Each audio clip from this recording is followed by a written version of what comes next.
you see in sports when people on a basketball team and it gets emotional a lot in football, soccer, you name it. There's emotion in sports, and I believe that's why it's something people gravitate towards. Men specifically, it's a place. I guess you would say it's culturally acceptable, where it's normal for men to express emotion in the battlefield, so to speak. You know, and I think people like to see that. I think that's why sports are so popular. So I think there is avenues and areas where men can express their emotions, and that's why I had very much championed the idea of young boys getting involved in sports, where it be team based or individual. I think that's a great outlet to express yourself as a young man and as a grown man. You know, sports is a great medium for that. Absolutely. I think we should have avenues that encourage healthy risk taking, healthy competition. I think some measure of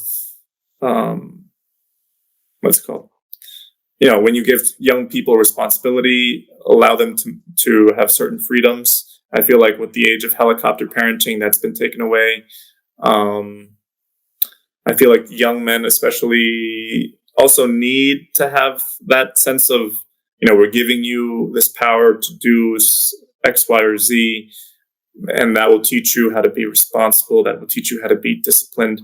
Really give them that challenge, and they will rise to meet it.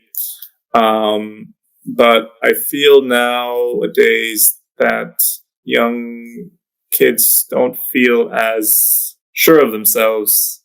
They don't know how exactly to act or behave. And they fear the retribution of their teachers or maybe of the girls. Do you think it's a school thing? Why do you think that happens? Do you think it's the way the school system operates? Partly. Well, first of all, I think we should just, a lot of important activities like physical education are being stripped away from schools.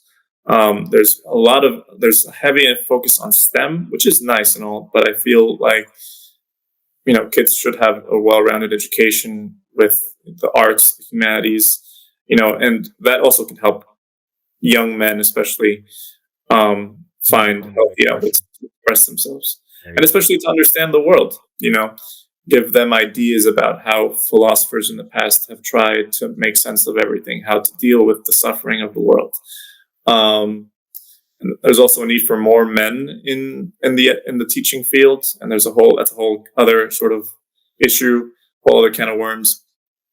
But we need more healthy male role models in kids' lives, especially in school, where they will spend most of their time during their childhood.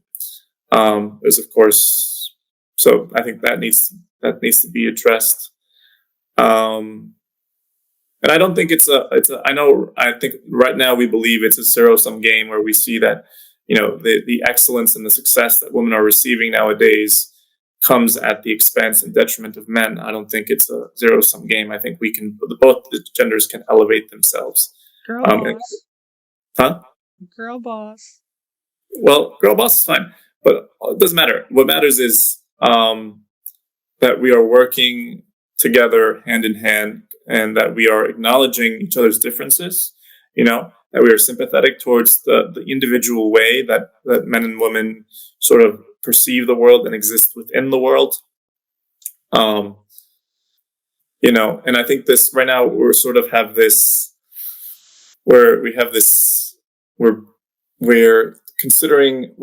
viewing each other with hostility, skepticism, and resentment, and it feels like our dialogue with each other is it's filled with that, and we should be more open. We should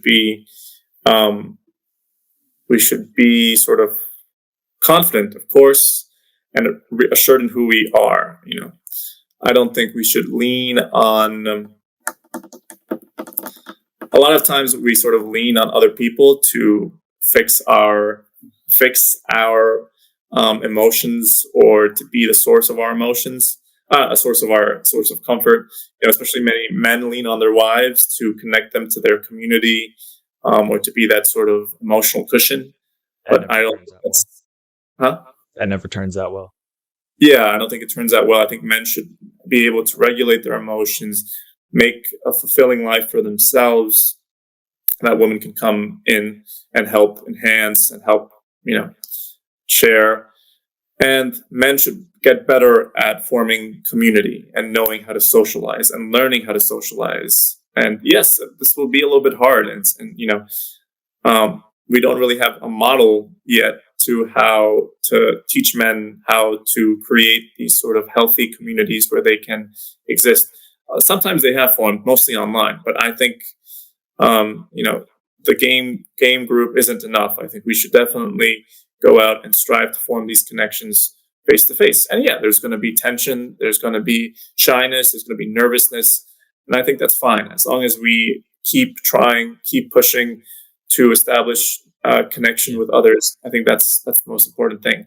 And I think maybe it should fall on us, not older, but experienced guys, to help mentor, coach, and be around other younger guys and really help them as well. I don't think I've done enough of that because maybe I think that I'm not qualified enough, but I think I see that I have an impact on guys too, especially the younger guys.